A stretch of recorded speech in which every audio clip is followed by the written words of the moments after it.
സാറേ ഇന്ന് നമ്മൾ മനസ്സിലാക്കേണ്ട ഒരു കാര്യം എന്ന് പറഞ്ഞാൽ ഈ പ്രണയം ഉള്ളിടത്തേ ഈ വാലന്റൈൻസ് ഡേ ഉള്ളൂ. ഇന്ന് പ്രണയമുണ്ടോ?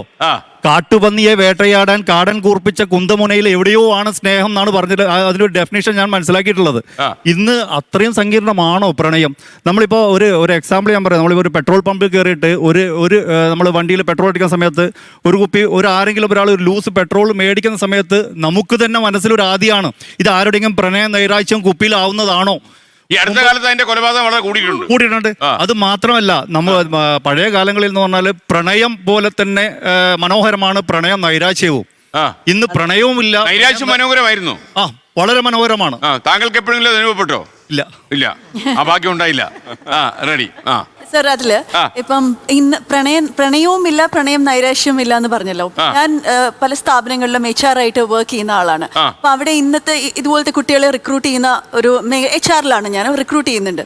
സത്യം പറഞ്ഞു കഴിഞ്ഞാൽ HR-ലായതുകൊണ്ട് തന്നെ ഇവരുടെ പല പ്രശ്നങ്ങളിലും നമ്മൾ ഇടപെടേണ്ടി വരും.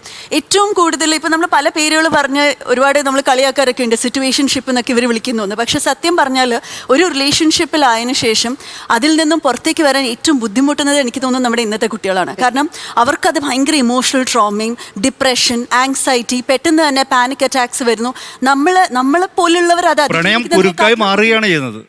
അല്ല, പക്ഷെ അത് അവർ അത്രയും ഇൻവോൾവ് ആയതുകൊണ്ടും കൂടി ആയിരിക്കും. അപ്പം നമ്മൾ ഒറ്റയടിക്ക് നമ്മളൊരു ജനറേഷനെ മുഴുവൻ നമ്മൾ ഇപ്പോൾ പ്രണയമില്ല എന്ന് പറയുന്നത് ചിലപ്പോൾ ഇത്തിരി ഒരു ടൈപ്പ് കാസ്റ്റിംഗ് ആയിരിക്കും. കാരണം യഥാർത്ഥ പ്രണയവും ആ പ്രണയത്തിൽ നിന്ന് പുറത്ത് വന്നിട്ട് ഡിപ്രഷനിൽ പോയ കുട്ടികൾക്ക് നമ്മൾ ലീവ് കൊടുത്ത് അവരെ തിരിച്ച് ജോലിയിലേക്ക് കൊണ്ടുവന്നിട്ടുള്ള ഒരുപാട് അനുഭവങ്ങൾ കണ്ടിട്ടുള്ള ആളാണ് ഞാൻ.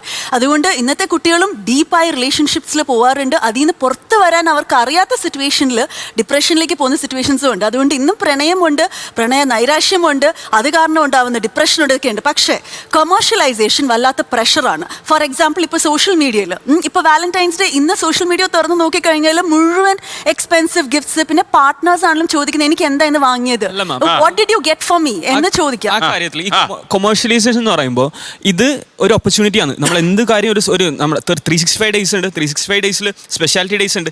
ഓരോ MNCs അല്ലെ ബ്രാൻഡ്സ് അതിനെ കൊമേഴ്ഷ്യലൈസ് ചെയ്ത് വിൽക്കുന്നത് അവരുടെ സ്ട്രാറ്റജിയാണ്. നമുക്ക് നമ്മുടെ പാർട്ട്ണറിനോട് നമ്മുടെ എക്സ്പെക്ടേഷൻ എന്താണെന്ന് കമ്മ്യൂണിക്കേറ്റ് ചെയ്ത് കഴിഞ്ഞാൽ ഈ കൊമേഴ്ഷ്യലൈസേഷനോ ഈ മാർക്കറ്റിംഗോ ഒന്നും നമ്മളെ എഫക്ട് ചെയ്യുന്ന കാര്യമല്ല. അല്ല, അത് റിയാലിറ്റിയിൽ അതെന്താണെന്ന് വെച്ച് കഴിഞ്ഞാൽ അത് നിങ്ങൾക്ക് നിങ്ങളുടെ പാർട്ട്ണറായിട്ട് പ്രോപ്പറായിട്ട് കമ്മ്യൂണിക്കേറ്റ് ചെയ്യാൻ പറ്റാത്തത് കൊണ്ടാണ് നിങ്ങൾക്ക് ഒരു പ്രഷർ വരുന്നത്. ഞാൻ ബ്രോക്കാന്ന്, എൻ്റെ പൈസ ഇല്ല മോളെ, എനിക്കൊന്നും മേടിച്ചാൽ എല്ലാം ഒരു സോഷ്യൽ ലൈഫിൽ കൂടി അല്ലേ പോകുന്നത്. എല്ലാവരും ഇൻസ്റ്റാഗ്രാമിൽ ഇപ്പോൾ Feb 14th എടുത്തിട്ടുണ്ടെങ്കിൽ ഹാഷ്ടാഗ്സ് ആണ് what my boy friend boat me on Valentine's day എന്ന് പറഞ്ഞിട്ട്. അത് കാണുമ്പോൾ ഇപ്പൊ എന്റെ പാർട്ണർ എനിക്കൊന്നും മേടിച്ചു തന്നില്ലെങ്കിൽ ഐ ഫീൽ ബാഡ്. എനിക്കതൊരു യു ഫീൽ ബാഡ് ബിക്കോസ് അതെന്താന്ന് വെച്ച് കഴിഞ്ഞാൽ നിങ്ങൾ നിങ്ങളുടെ പാർട്ണറിനെ ആദ്യം അണ്ടർസ്റ്റാൻഡ് ചെയ്യുക. എന്തുകൊണ്ട് നിങ്ങളുടെ പാർട്ണർ അങ്ങനെ നിങ്ങൾക്കൊരു 100% എല്ലാ റിലേഷൻഷിപ്പിലും സം കൈൻഡ് ഓഫ് എക്സ്പെക്ടേഷൻസ് ഉണ്ടാവത്തില്ലേ? ഞാൻ നിങ്ങൾക്ക് ആ എക്സ്പെക്ടേഷൻസ് കമ്മ്യൂണിക്കേറ്റ് ചെയ്താൽ തീരുന്ന പ്രശ്നമുള്ളൂ. അവിടെ ഒരു കൊമേഴ്ഷ്യലൈസേഷൻ അല്ല.